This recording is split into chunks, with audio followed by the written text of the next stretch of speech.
our president will play a few videos on what JCI is all about. My name is Nompumelelo Karen Moyo, and I am the 21 EVP for JCI Bulawayo.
Sorry, Mr. President, your screen is not sharing anything.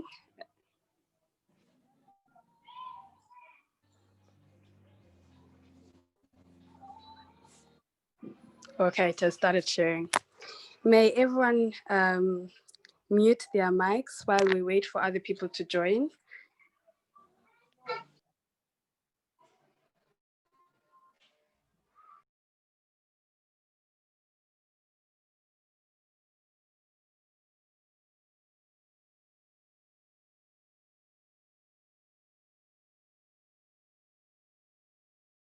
The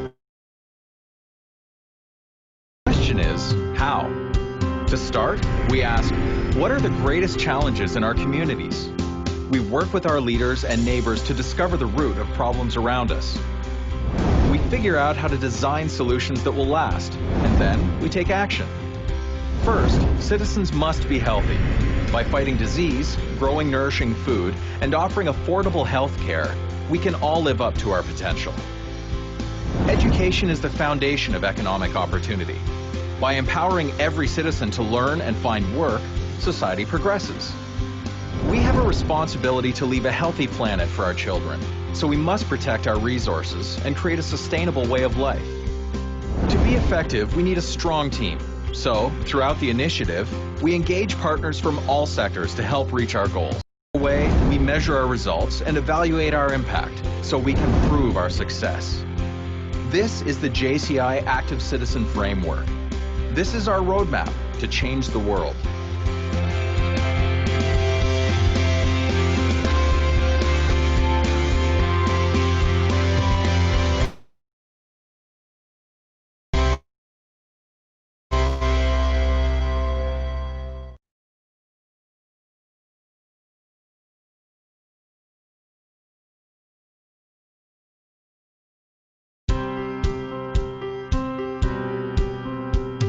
At JCI, we believe young people have the power to create positive change in the world. But the question is, how? To start, we ask, what are the greatest challenges in our communities? We work with our leaders and neighbors to discover the root of problems around us. We figure out how to design solutions that will last, and then we take action. First, citizens must be healthy. By fighting disease, growing nourishing food, and offering affordable health care, we can all live up to our potential. Education is the foundation of economic opportunity. By empowering every citizen to learn and find work, society progresses. We have a responsibility to leave a healthy planet for our children, so we must protect our resources and create a sustainable way of life. To be effective, we need a strong team. So, throughout the initiative, we engage partners from all sectors to help reach our goals. Along the way, we measure our results and evaluate our impact, so we can prove our success. This is the JCI Active Citizen Framework. This is our roadmap to change the world.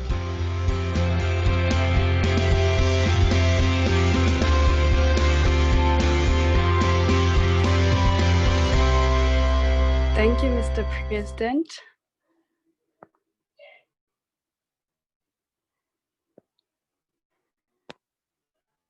I will now call the meeting to order. I think we can start the meeting now and people can join in as we proceed. I will ask Nshanglo, our VP Business, to recite the creed and our mission and vision.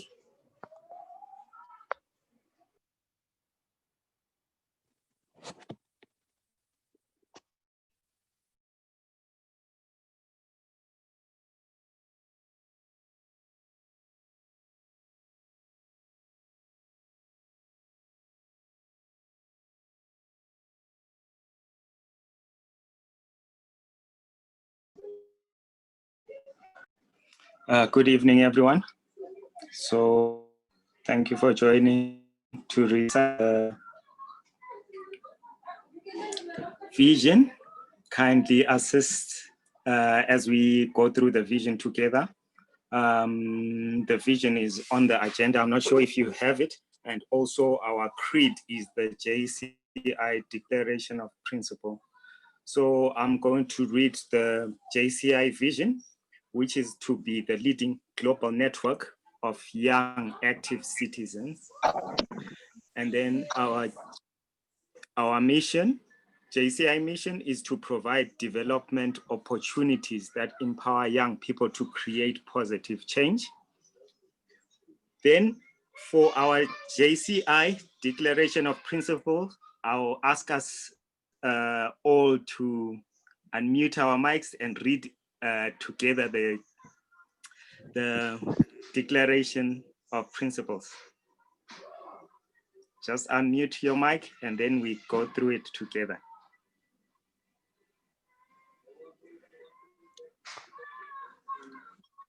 Okay, then I'll lead.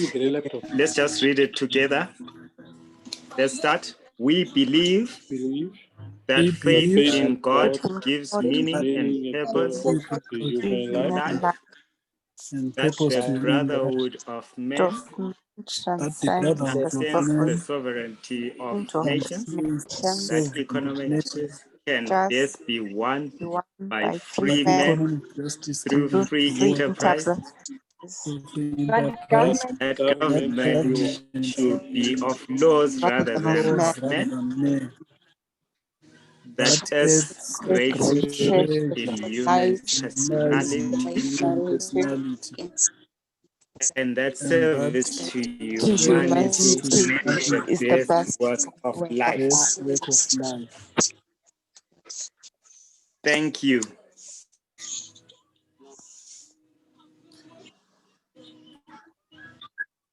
Thank you. Over to you, Chair. Thank you very much. I'll now hand over to the local president to give us our opening remarks.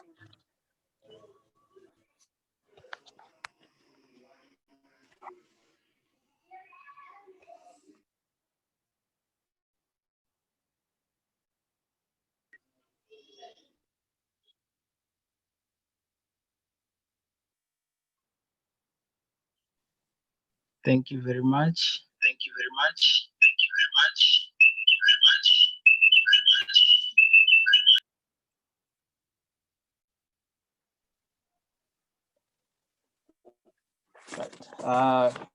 Good evening, ladies and gentlemen. My name is Chevening Mufunda, and I am the 2021 JCI Bulawayo local president. I'd like to thank you for joining us to our first ever meeting for the year, Evening with Chevening, and special thanks to Kruger and the British Embassy for making it happen. As we know that during this time, we have the pandemic that's on everyone. So we'd just like to give a moment of silence to those that have succumbed to the COVID, and also to honor those offering the frontline service, anyone else who is helping and assisting, and to give hope to those that are suffering from it, that we can win the fight. Just a moment of silence.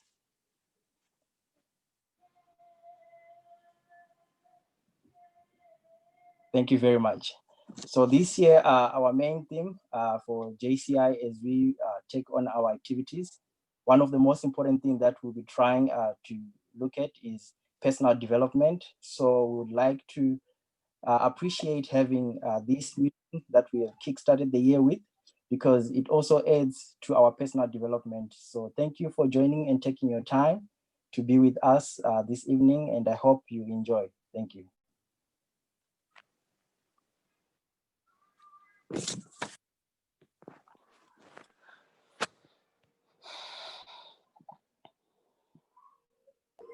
Thank you, Mr. President. I will now hand over the meeting to Mr. Kudzai to take us on the evening with the Chevening Scholars. Thank you, Tesli and Nompumelelo. It's a great pleasure to be with JCI Bulawayo. We had hoped to be with you in person. We had looked forward to having this meeting face to face, but I think, as the president has said, because of the COVID pandemic, that's the we're having to then do it online. My name is Kudzai Midzi. I'm Chevening alumni member. I'm joined here as well by other Chevening alumni members. Let me just check who's there. Tatenda Zuze has joined us. Rovarashe is also there. Any other Chevening members? I'm not too sure if anyone else has joined us. But we just thought, I think I spoke to Tesli sometime in December, and we were just discussing, I think, our journey as Chevening students, and that we'd come up with an idea that it might be good if we were maybe to share our experiences as Chevening students with JCI members, just to give insights into what the scholarship is all about, and also to share our experiences as a way of maybe motivating or inspiring members who might be interested in developing themselves through this scholarship. So what we're going to do today, I'll just briefly take you through what the scholarship is all about. And then we've got two members, Tatenda Zuze. We're going to be joined by Jana Ngube, and then they will take us through their personal journeys. And then please feel free, if you have questions, to just throw them in the chat box during the presentations. We'll also then have a session afterwards to then go through those questions. All right, let me share my screen.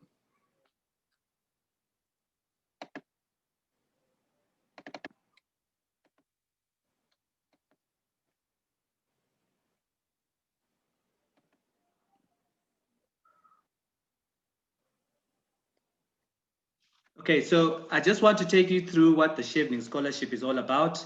In summary, it's just an opportunity for emerging and future leaders from different countries to grow through studying in the UK. So that's just an overview of what it's all about. If we then take a look at it, this is sponsored by the UK government. It's funded through the FCDO, which is the Foreign Commonwealth Development Office, and also partner organizations in the UK. What basically happens is that Chevening offers this scholarship to over 160 countries and territories worldwide. In a year, they will give between 1,500 and 2,000 scholarships to people from these countries as well. And it's really for people who show potential to be leaders, and then they're given an opportunity to study a one-year master's degree in any subjects that they choose at a university in the United Kingdom. I think in 2018, the numbers were over now 50,000 alumni that had gone through this. It started in early, I think 1983, I think around that time. And of the alumni, over 18 are current or past heads of government. So when we want to see how well the alumni is done, we then also just see that some of us have gone on to become presidents. So who can apply? Essentially, you need to be a citizen of one of the eligible countries. So the 160 countries, Zimbabwe is one of those countries, so we're able to apply. One of the things you agree to is to return to your home country. So we all agree that we're going to go back to our home country for 2 years after finishing the scholarship, so that we can also then serve in our country. To be eligible, you have to be eligible for a master's place at a UK university. So you will see, I think most universities will want a 2-1 pass. And you just need to check the university's requirements so that you then qualify. Worst thing that can happen, I think, is you get a place and then you find yourself not qualifying for any university places as well. You must have 2 years working experience, and you should not have received any previous funding from the UK government. So what happens is, after you then go through the processes and maybe are accepted, you need then, before you can take up the scholarship, to have an unconditional offer from at least one of 3 course choices. So when you apply, you're choosing 3 course choices in the UK. Can be 3 different courses from one university or 3 different universities. But you just need then, by the time they close off the offer for you, to have at least got one conditional offer as well. You need to meet the Chevening English language requirements, so you can write the IELTS, the TOEFL, then you then need to meet their requirements. For IELTS, I think it's average 6.5 score, with the minimum being 5.5 for any of the scores. So they've got different criteria for all the different English tests that you can write. Something that's good about this, no upper age limit. So you don't have to worry. So for example, like myself, I went on a Chevening Scholarship when I was over 45. I think I was one of the older Chevening students, but there's no age restriction, upper age restriction. So you're able to then apply. But generally, when we look, it's difficult to say what does a Chevening scholar look like, but you'll find that generally we're looking for applicants that are showing ambition, leadership qualities, and a sound academic background as well. But also, what is key is to have a clear vision, not only for yourself, but also for your sector and for your country, and to be able to articulate what it is that you're seeing for yourself, the role that you play in whatever sector you're in, and what it is that you can do for your country after you finish the scholarship. In terms of the timeline, so applications, at the moment, the applications have closed. They closed in November. So they open in August, September, and then they close in November. What happens between September and November is that you then get to apply online, and you write a series of essays that are then sifted through in mid-November, December, just to make sure that you meet the criteria. What then happens, all those that meet the criteria, applicants are then forwarded to the embassy, which then also shortlists. So you find that early to mid-February, they are then letting people know if you've made it to the interview stage. The interviews themselves, they take place between March to April. You just have one interview, and the results come out June to July. And then the offer deadline. So in late June or mid-June, they might tell you that congratulations, you've got a conditional offer. May you please submit your unconditional offer from the university, your English language results, and you have until 15 July to do this. And then the studies begin in the UK in September. So you then make your way to the UK to start your 1 year in September. You can see the process is quite long, November to July, or if you start in August, it's almost like a year that the process takes. But it's also because there's so many applications. So you'll find globally maybe every year there are 65,000 applications, and out of that they're choosing 1,500 to 2,000. Locally, the numbers vary as well. It's not a fixed number, but you might find there are maybe 900, 1,000 applications, out of which they would want to select about 20 people to go and study in the UK. So just to give you an idea of what questions you would face in the online application form. So there's always a question on leadership and influence. So they need to see, do you have leadership qualities? Can you show this using clear examples?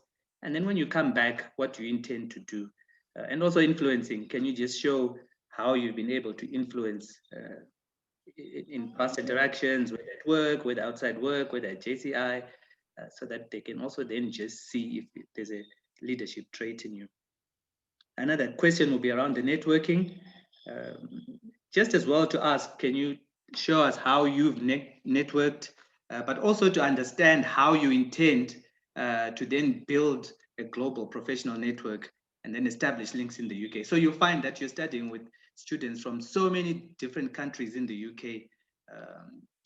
If you look at Chevening itself, and we're saying 160 countries and territories. So just among the Chevening students, there's so many people from so many countries, but the UK generally has students from so many different countries as well. So you're going to find that you're interacting with people from all over the world. They want to know at this stage, what's your plan? What you want to do with all this network that's available to you? But also when you're in the UK, what links do you want to establish? Are there associations there in the UK that you want to deal with? Are there, maybe Zim societies there that you want to talk to? So you'll need to articulate that very well. But also, why do you want to study in the UK? So you need to then go and justify the courses that you have chosen, the university that you've chosen, maybe even the town that you'd have selected, why you want to do that degree, and then how it's going to help you to achieve your career goals. That then becomes important. And then lastly, your career plan. What are your plans as an individual? Remember, you have to come back for 2 years in Zimbabwe. So they also want to know, when you come back, in the short term, what you want to do. In the longer term, what are your plans? And then how are you going to help build your country or your sector or your company when you come back? So that's very key as well. So those are the questions that you're going to face when you write your online applications. And even when you have the oral interviews, I think you'll find that the questions are pretty much around these areas as well. So just consistency is key. So what does the scholarship cover? It's a general scholarship. It will cover your tuition fees in full. For MBA students, I think it's up to a maximum of £18,000. You'll find that maybe MBAs would be a bit more expensive than that. The shortfall, maybe then some people get some sort of funding from the university itself. Some people fund themselves if they can, the difference. You get a living allowance. So there's a rate for one person. You get a monthly allowance. Again, personally, I found it to be generous. You're able to live comfortably on it. You don't have to work to supplement for your day-to-day living, though a lot of people will work when they're in the UK as well. They then pay for your return ticket there and back. Remember, you have to come back to Zimbabwe, so they pay for your ticket there and your ticket back as well. And then they also cover just essential expenditures. They're just like, when you get there, you get a clothing allowance, you get money to enable you to travel. When there are functions, you get money to enable you to attend those as well. So there are also a few essentials that are covered by allowances as well. In addition to these, there's also so many other ways that you can get involved during the scholarship. So the exclusive networking events for scholarship, for people holding the scholarship, there are different seminars that are held. You can go on retreats. There are different talks that you can attend. And then there are trips across the UK. So you find coming out of the university, almost every weekend, there's a trip to go out and visit different places. Some are Chevening ones, some will be through the universities as well. But there's also lots of volunteering opportunities. So volunteering is really big in the UK, and the students get an opportunity to then volunteer and give back in different ways. So like that picture there is just of volunteers during our year. You get recognized in terms of the hours that you then volunteer for. And then after you graduate, you're joining Chevening alumni. So it's a huge network, 50,000 people all over the world. What you do with it is really up to you, but you're on a network where you can network with so many people. So it's key to then to just make full use of that for yourself. So Chevening is on social media. You can find the website. I've shared that on Facebook. They're there, Twitter, Instagram. You can really find them everywhere. LinkedIn. If you, even the British Embassy in Zimbabwe regularly posts about Chevening as well. So you're going to find a lot of information on the scholarship. But the website really has a lot of information. You can go through it if you want to apply.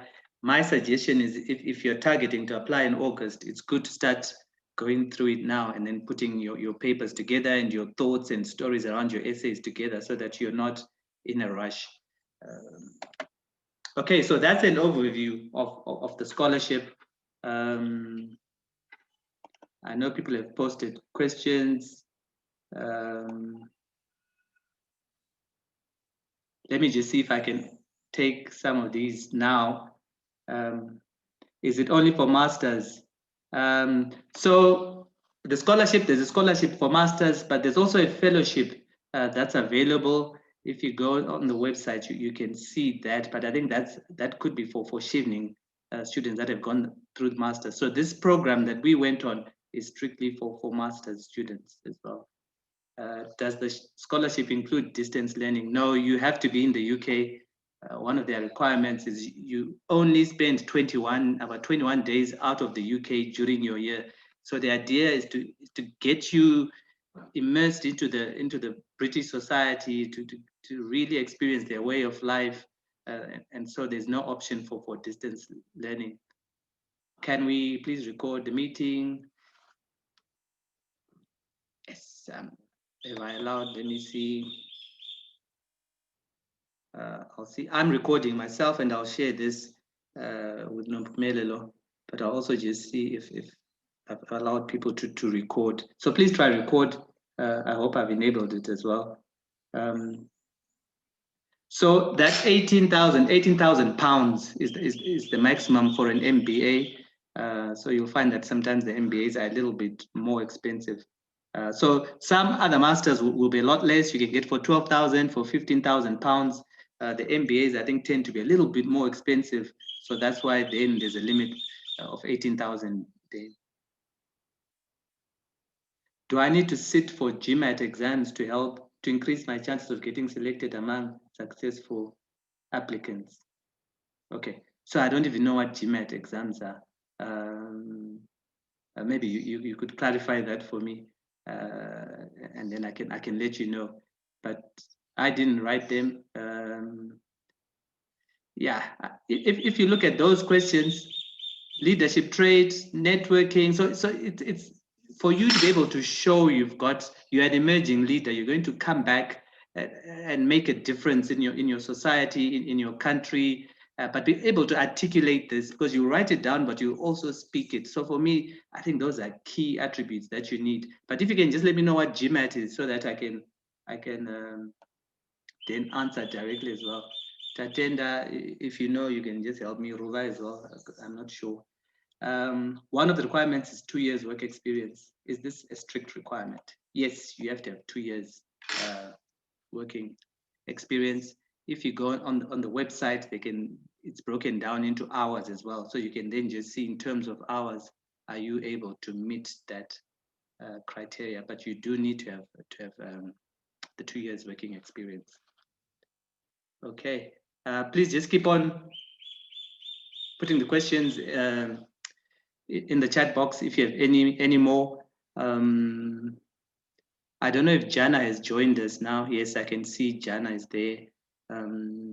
So what I'm going to do is to hand over to Jana. She will just take us through a Chevening journey, or just tell us about herself a little bit and then go into the journey and what she has learned and what she has benefited.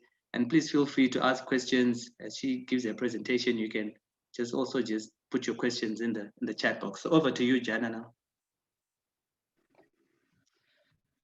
Thanks, Kudzi. How many minutes do I have? Giving you 10 minutes, Jana. Oh, fantastic. How absolutely generous. I'll try and not take all of them. Hi, everybody. So I'm super excited to be here. One of the things that Kudzai doesn't know is that in 2011, JCI Zimbabwe nominated me as one of the 10 most influential young Zimbabweans for my contribution in politics. So that's why no matter what, I had to be here today. I had a clash in my schedule. So my name is Jana Ncube. I live in Bulawayo. I come from Bulawayo. I grew up here and did a stint, I think, in Harare, and then I went everywhere else. So my Chevening journey, an influential and well-networked etc. I'm sure you will find your answer there. But for many reasons, I had grown in my career. I was running a national NGO that was working in politics. I was leading Women's Coalition, which is the national platform of women's NGOs that push for women's rights.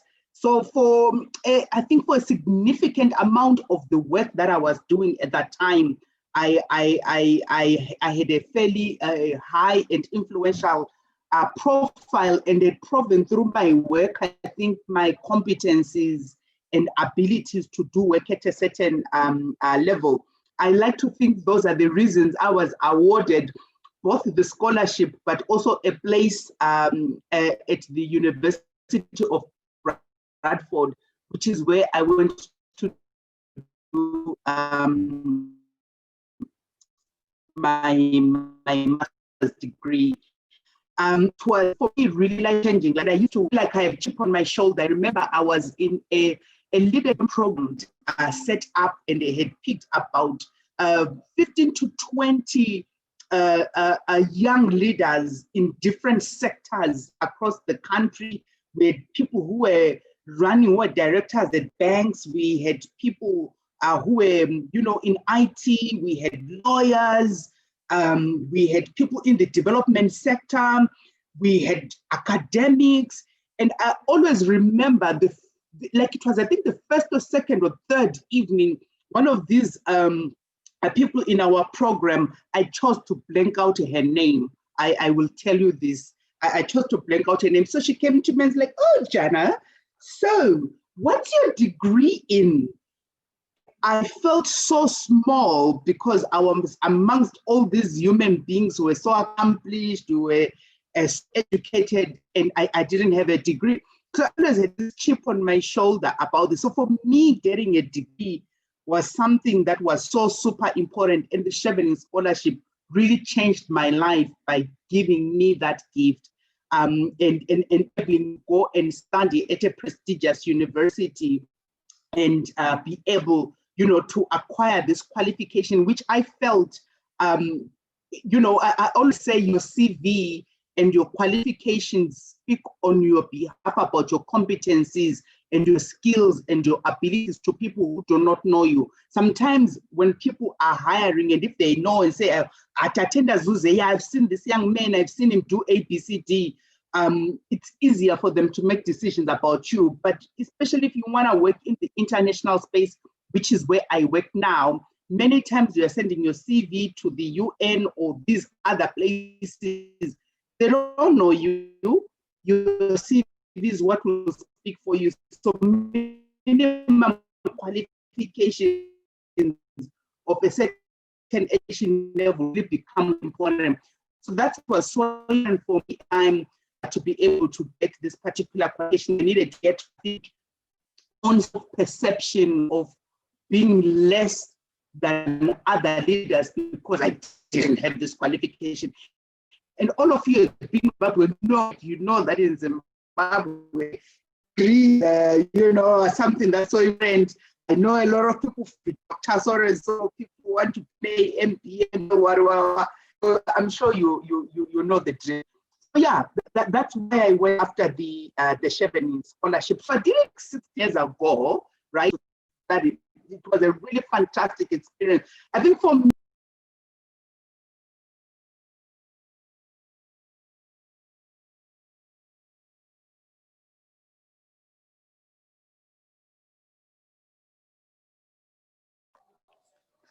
Okay, I'm sorry about that. I think there was a network problem. We have lost. Okay, I think she's back now. Yeah. she's come back. Sorry, Okay, I she's don't back. know. Where That's did you fine. lose me, Nombo?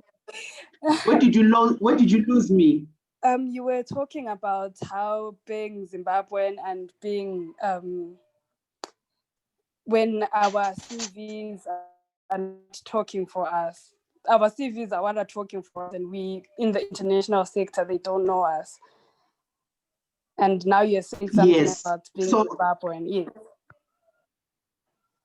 yes, yeah, I was just emphasizing, right, that being Zimbabweans, I think you all know education is something really key for us, and we love to posture with our degrees and our trades and our MBL, MBs. And it's a phenomenon that I think is fairly concentrated in this particular country. But anyway, I was saying that I did my education. For me, it was 16 years ago. My experience of how I was facilitated for me, the interview process, when I got the scholarship, the support from both the British Embassy, the British Council, who were the custodians of facilitating the Chevening Scholarship at that time, was super, super, super fantastic. I think some of the people who worked at that time are still friends to me up to today, because I felt super cared for and super affirmed. One of the things that I also loved was when I landed in the UK. For me, yes, it wasn't necessarily my first international visit. I'd gone, to the UK several times, but when I landed in Bradford, which was my first time in that part of the world, I loved that there was somebody waiting for me at the airport with a name tag. And this is one thing, you guys, if you travel internationally, what these people do in Europe, in the US, they send you a map. They don't come and pick up at the airport what we do here. They send you a map and say, this is your hotel. This is you from your airport to the, I hate that up to today. But anyway, so there was someone waiting for me and who was able to put me in a taxi and said, oh, no, get into this taxi. And they were able to facilitate me to go to my accommodation at school. And as Kudzai said, one of the things that I also fully appreciate, because I had been working and I had been in a really exhausting job. I hope some of you are not too young to remember the political environment of Zimbabwe, 2000, 2001, 2002, 2003. That's when MDC had come onto the scene. We had so much political violence that was going on in the country. I was working in the front lines of that type of work. I was exhausted. When I went for my studies, I really didn't want to work. And I used to be terrified that, oh my God, I'll go, because I would always hear most of these people would go and study overseas. They need to work to supplement their scholarship. I didn't need to do that. The Chevening Scholarship Fund, as I said, was so generous that I didn't need to work. I actually, the whole year, I think I only ended up doing the second semester, ended up doing just a little job, just because I was now like bored that everybody else, were in a break. I wasn't traveling, I wasn't going anywhere. And then I got offered with a friend in an agency who encouraged me, said, Jana, come and make a couple of pounds. But I really didn't need to work. I could take the time just to rest, to focus on my studies and not be diverted from focusing on my studies. And I must say, maybe let me end this so that, we can talk about, you can ask questions as you need. One of the things I also loved for me was just also the facilitation, even at my school, I used to have a counselor who would check on me. Jana, are you doing okay? What do you need? Who would just advise me, continuously get in touch with me in that region. So I really love this scholarship. I feel when you get it, it's not just about money. There's a lot of attention put to you, a lot of support that is put for you, and a lot of facilitation, and also there's a bit of flexibility, right? Because when I finished my studies, so you know, I did very well, was very proud of myself. But when I left to come back to Zimbabwe, I actually didn't come back and land in Zimbabwe. Eventually, there was flexibility. I got a job with the SADC Secretariat, so they were able to say, well, you're continuing to serve country even if it's in a region. So there was that flexibility and understanding from the Chevening Scholarship team. So maybe I here could end out for questions. Thanks a lot, Jana. I didn't know you were, when did you say 2011? One of the 10 outstanding young people. Yes, 2011, JCI gave me an award, which was super awesome. Thank you. That's fantastic. What you didn't know is I also got this award a couple of years before you as well. So we walked a similar path in that regard as well. But it's good to know. All right. I like you when you talk about getting to the airport and finding no one there. So I arrived at Manchester Airport at 1 a.m. I remember. And yeah, it had never happened to me that I make my own way to the university. So that was quite an experience as well. What we'd hoped to do was that Tatenda would tell his story, but what we'll do, Tatenda, because the time is not really on our side, we'll save your story for another day, if that is fine. And maybe just look at questions. If you guys have any questions that you want to ask us. There's a question. What is it that they ask in the interview, and how best can you prepare for it? I don't know, Jana, if you can take that question for us. In the interviews, what do they ask, and how best can you prepare for it? Oh my, guys, it was like 16 years ago. I'm now an old woman and kumbuli. Let's ask Tatenda, because Tatenda. But yes, Tatenda, please.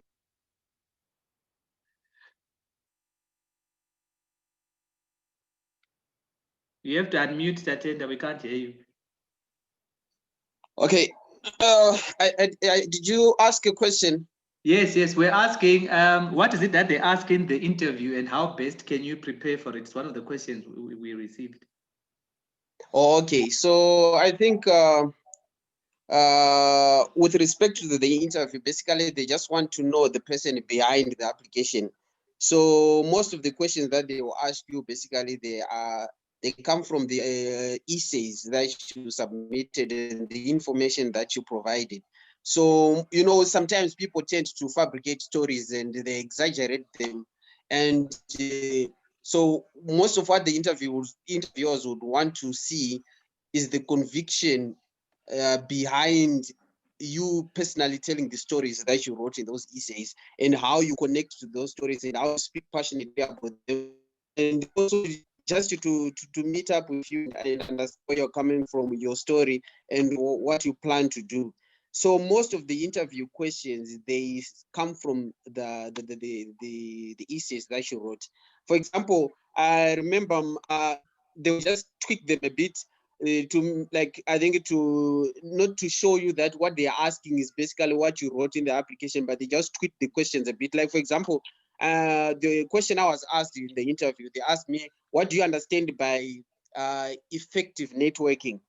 So basically what they wanted me is just to tell them what I wrote in on the question, on the networking question. So I answered the question was basically telling them what I understood about effective networking. And for me, I felt like effective networking is when you find ideas, something that you can contribute to other people so that people can see your worth and can see your value. And that's how people basically would want to network with you, because no one really wants to network with anyone that can't really offer anything or bring anything of value on the table. So for you to really build effective networks, you need to make sure that you yourself, you are a person of, should I say, of value, you have something to offer, and people can connect with you and look forward to learn something from you or see the value that you have. But if you can't do that, then no one really would want to interact with you. And it happens in so many times that people would try so hard to network, sometimes with influential people, but really there's no feedback from them. Why? Because you really didn't market yourself so well, so that the person you wanted to network with can see your value and say, well, there's Tatenda, there's Kudzai, what can he do for me? What can she do for me? And then they can look for you and you start doing something together.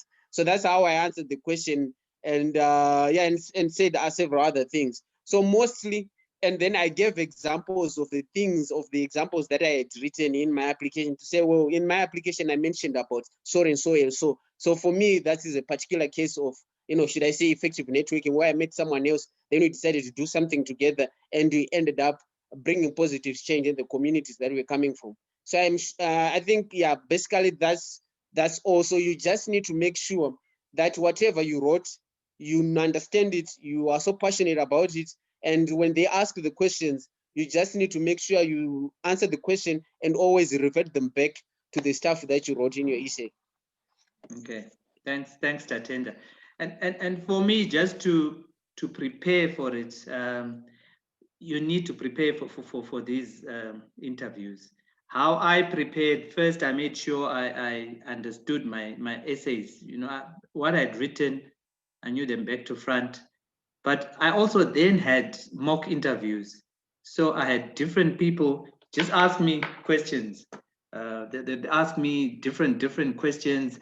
If you go online, there's so many blogs people have written, so many websites with sample questions that you'll get on Chevening. Practice them. Talk to yourself, in the shower, just practice your answers. But what you'll find when you go for the interview, and I don't know if you guys will agree, Jana, Tatenda, and Ruba, but it's very relaxed. The interview was a lot more relaxed than I expected. And then once I saw that, I was really free to then express myself. But I had to prepare. I didn't go there unprepared at all. I made sure as well that I went there early. The embassy, getting into the embassy can be quite hectic. So you don't want to get there 2 minutes before and the security check then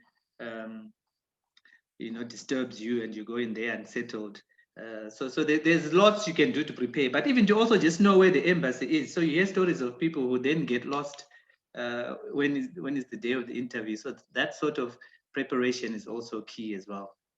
Let me see, there are more questions here. Jana, I think this one is for you. Please explain more on what you meant by them being flexible with regards to you working at your home country once you come back. Right. The requirement, as well articulated by Kudzai, is that you go and study in the UK, you have to come back to Zimbabwe, because one of the things I think the scholarship is very keen on is not to contribute to brain drain. Because remember, investing in you so that you come and contribute to the betterment and development and growth of your country. That is one of the intrinsic aspirations of the scholarship. Hence the requirement that at least for 2 years you come back and be in Zimbabwe, even if you might choose to have a career elsewhere. But for me, in my coming back, I'd just been given an opportunity by the SADC Secretariat. SADC, I would really love to think that the people I'm talking to know SADC. It's a regional economic community. Its headquarters is in Botswana, where I was required to work from. But SADC is made up of 15 countries, Zimbabwe being one of them. So I therefore wasn't strictly meeting that requirement, because I wasn't coming in for the region of which Zimbabwe was one of them. And so they were flexible in that they felt I'm still continuing to contribute to Zimbabwe, even if I was now going to be working for SADC and not coming back to work in Zimbabwe. That's what I meant by that. Yeah, so it also answers the question, when you come back from your master's program, can you do your 2 years in another developing country, e.g. Botswana, South Africa? So we've seen that's possible. I think going back to the UK is what's really difficult to do. Okay, there's a question here. Is there anyone in this meeting who did a master's in actuarial science or who is doing it? If there's anyone, maybe you can just let us know. Does the 2-year work experience need to be directly related to the career you're pursuing? Does anyone want to take this? Can I answer that? Yes, Jana, thank you. Well, you know, what is really important about this scholarship, right, is about the fact that you are saying, help me get more education, more experience, more exposure through this scholarship so that I strengthen my skills, competencies, capacities, experience, networks, so that I can be an effective person in contributing to the betterment of my country. That's basically what you are asking for through the scholarship. So it's really about you proving that what you have been doing so far has been seeking to do that. This degree you are asking for, even if it might not necessarily be related to what you have been doing, is going to help you continue doing that. So it's really about you being authentic. I like what Tatenda was talking about. It's really about you being authentic about yourself, about your aspirations, about your contributions and the aspirations of what you want to continue to contribute. So don't overthink it. Don't think it's a straight line. It really always isn't. Like I gave you an example, right? I didn't have an undergraduate degree, right? But I started out in my career as an accountant. I ended up running an NGO. I ended up in politics. So it's not a straight line. So I would say people shouldn't really overthink it. What's important is your authenticity about what you want to do to contribute to Zimbabwe being a better country than what it is. Okay, maybe our last question before we hand back to JCI. What advantage of being a JCI member can add value to the application? Okay, Tatenda, you want to take this for us? Yeah, no, sure. So I think I don't think being a member alone should add any difference. But I think what you do as a member of JCI, I think that's what Chevening would want to know, because like for example, with my case, I was part of a lot of organizations when I was doing my undergraduate degree. But then there are other organizations that I was part of that I managed to lead, where I actually did something that I could actually, refer them to and say, well, when I was part of this club or when I was part of this team, I managed to do A, B, C, and D. And this is some of the things that I'm proud of. So even when you are writing your essays, these are the things that you put in your leadership question. These are the things you put in your networking question. But being a member alone really won't do justice in terms of convincing the selection panel to choose you or to afford to award you with the scholarship. But what you do as a member of JCI is what matters the most. So you can be part of many organizations, part of many professional bodies, but as long as there's nothing tangible that you're doing as a member of those organizations, then it's going to still be difficult for you to be awarded the scholarship. Okay. Thanks for that.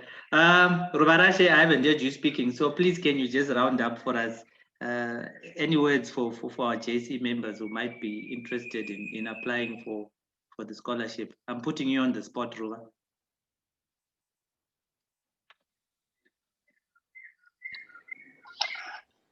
Well, I do not really have much to add. Given everything that my colleagues have said, they were right on point. But then one thing that I noticed that is between us and the JCI organization is that our goal is to create future leaders. All right, we want to empower young people, and I believe that you, as young people, this is your opportunity to translate your vision into something real. As you've had speakers say, that the process is not as complicated as it sounds. It's very simple. You just need to go out there, share your story, sell your story. You don't need to bring anything from out of this world. And as I consider or look at all of you, what I see are potential leaders who add value to our country, to our region, and I have faith in you. So I say, go for it. Don't stop for anything. If I can tell you my story, I just in 30 seconds, I was also a bit scared and actually submitted my application a few minutes before the deadline. And I don't know, I just thought, I mean the whole process and all they required, I thought maybe I didn't qualify, which may be something that some of you may be thinking, but it's all those little experience that you've been building up over the years that are going to make you stand out. So don't ever think that maybe what I've been doing, where I've been working, it's not a big organization, or maybe the volunteering community that I've been engaging are not prominent. Just push yourself out there and realize your dream. Thank you. Thanks, Ruwa. Ruwa, please just share what you studied, because I always show off about what you studied. I studied aeronautical engineering. Yeah, so we're expecting you to be building planes in Zimbabwe, everyone. So watch out for Ruwa there as well. So thanks.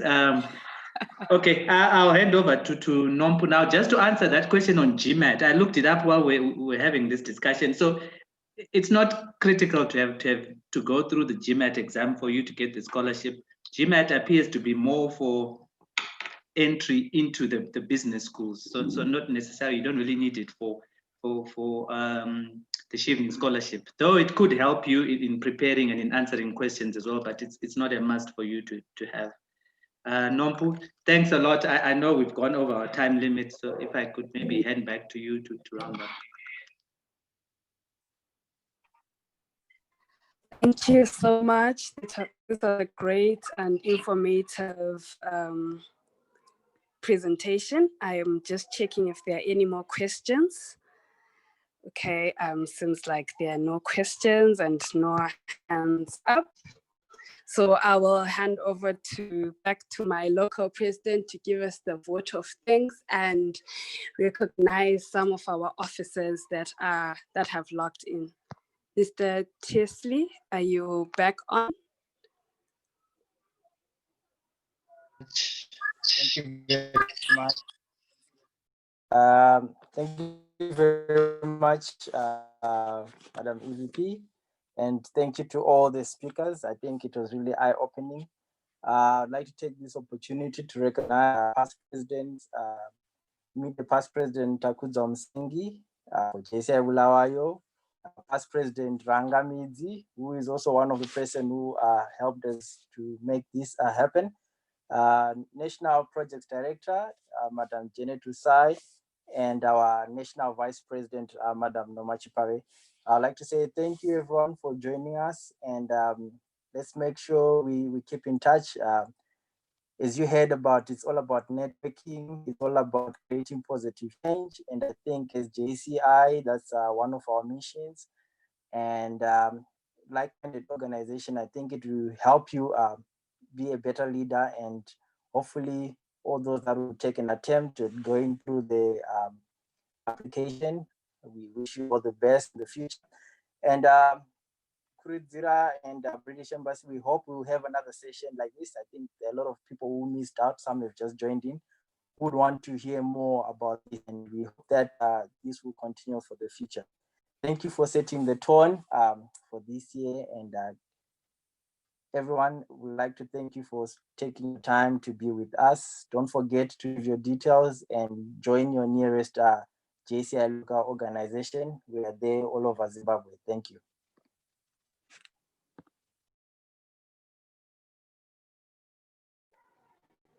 Thank you so much. I would like to adjourn the meeting now.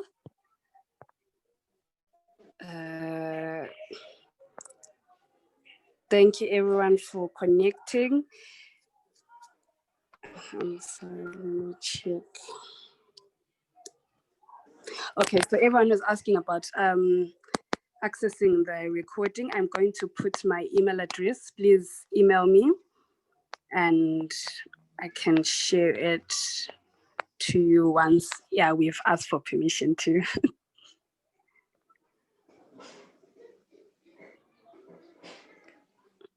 Thank you. Okay, so I've shared my email address. You can email me and for the recording.